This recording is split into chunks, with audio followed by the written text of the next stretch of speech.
By proceeding into the video, you are agreeing that you have read the disclaimer.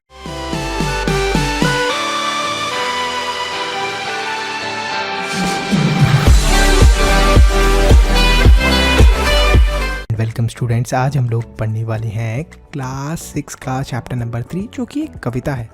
मैं सबसे छोटी हूँ। तो शुरू करते हैं इस कविता को। मैं सबसे छोटी हूँ, तेरी गोद में सोऊं, तेरा आंचल पकड़ पकड़ कर फिरूं सदा माँ तेरे साथ, कभी ना छोड़ूं तेरा हाथ। तो यहाँ पर एक बच्ची है जो अपनी माँ से बात कर रही है। वो ये बोल रही है कि माँ, मैं तेरी गोद में सोऊंगी, तेरा आंचल पकड़ के हर जगह चलूंगी और मैं तेरा हाथ कभी भी नहीं छोड़ूंगी।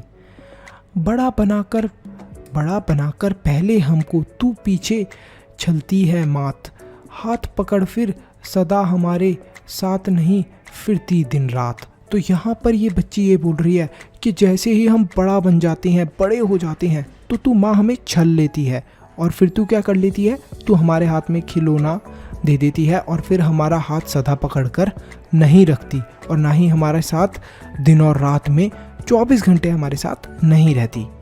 अपने कार से खिला धुला मुख, धूल पोंछ सज्जित कर गात, थमा खिलौने नहीं सुनाती हमें सुखद परियों की बात। तो यहाँ पर ये बच्ची ये बोलती है कि हमें निला धुला कर अच्छे से धूल वगैरह पोंछ देना, ये सब कर देते हो। गात किसे बोलते हैं हम लोग, शरीर को बोलते हैं। तो हमारे शरीर से सारी गंदगी साफ करने के बाद हमें खिलौने थमा देती हो माँ तुम, और हमें जो परियों की कहानी है वो भी नहीं सुनाती हो अच्छी, बस खिलौने दे के चली जाती हो। ऐसी बड़ी ना हूँ मैं, तेरा स्नेह ना खोऊं मैं, तेरे आंचल की छाया में छिपी रहूं निष्प्रय निर्भय, कहूँ दिखा दे चंद्रोदय। तो यहाँ पर क्या है चंद्रोदय, मतलब यहाँ पर क्या बताया गया है, यहाँ पर यह है कि ये बच्ची ये बोल रही है कि मैं ऐसे बड़ा नहीं होना चाहती, मैं हमेशा तेरे साथ रहना चाहती हूँ माँ, ठीक है, और तेरे स्नेह से मतलब तेरे प्यार के साथ ही तेरे साथ रहूँगी, तेरे आंचल की छाया में ही मैं सदा रहना चाहती हूँ, बिना किसी से डरे हुए और अपनी मर्ज़ी से हमेशा तेरे साथ रहना चाहती हूँ। साथ ही वो ये भी बताती है कि मैं तेरे आंचल से चंद्रोदय जो होता है, चंद्रोदय वो देखूँ मैं, ये वो ऐसी कामना करती है।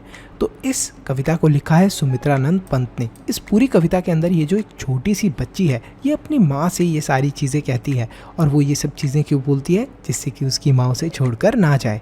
तो यहाँ पर हमारा ये जो कविता है ये ख़त्म होती है। इस कविता के साथ साथ मैं आपसे एक प्रश्न पूछना चाहता हूँ कि कविता में सबसे छोटे होने की कल्पना क्यों की गई है, मतलब छोटे होने की कल्पना क्यों करी है। यहाँ पर जो कविता है, कविता के अंदर ये जो छोटी सी बच्ची है, मतलब इसके बारे में क्यों इमेजिन करा होगा हमारी जो राइटर है, क्योंकि तब इनकी माँ इनके साथ होगी, अब इनकी माँ इनके साथ नहीं है। तो ये यही प्रे कर रही होंगी शायद जो राइटर हैं कि मेरी माँ मेरे साथ हमेशा सदैव मेरे साथ रहती अगर मैं छोटी ही रहती। तो ऐसा भगवान से प्रे करी होंगी या फिर वो ऐसा अपनी माँ से कहेंगी।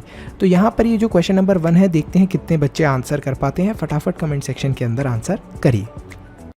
तो अगर आपने इस वीडियो को यहाँ तक देख लिया है तो फटाफट लाइक करो, चैनल को सब्सक्राइब करो और कमेंट करो अपना बेस्ट पार्ट। इसी के साथ साथ वीडियो को शेयर करना मत भूलना। एक इम्पॉर्टेंट अनाउंसमेंट, अगर आप लोग चाहते हो कि हम लोग फ्यूचर में इसी तरीके से और भी वीडियोस बनाते रहें तो आप हमारे चैनल के मेंबर बन के हमें सपोर्ट कर सकते हो। अब मेंबर कैसे बनना है, सब्सक्राइब के साथ में जो ज्वाइन बटन है उस पर क्लिक करें और हमारे चैनल के मेंबर बन जाए।